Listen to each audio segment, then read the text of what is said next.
Hi guys, I am going to show you how I disinfect my nail supplies. I use this sterilization tray that I got on Amazon, and of course I'm going to link everything in the description.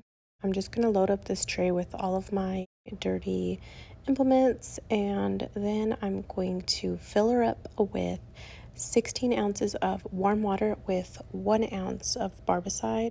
On the Barbicide packaging, it does call for 2 ounces of Barbicide per 32 ounces, but my sterilization tray only takes 16 ounces. So I'm going to use this cup that has the measurements on there. Again, halving the concoction, so 1 ounce of Barbicide into 16 ounces of water, and then I'm going to mix it all together and pour it into my tray.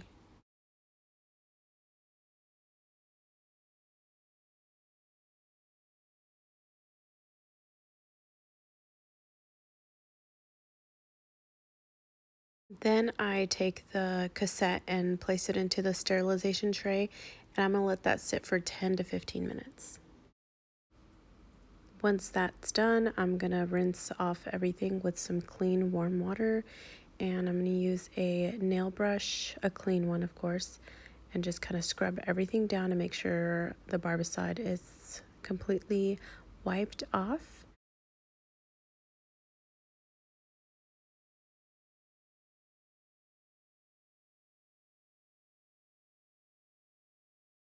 Then I just place everything onto a clean, dry towel and just let it dry, and we're all done. Thanks for watching.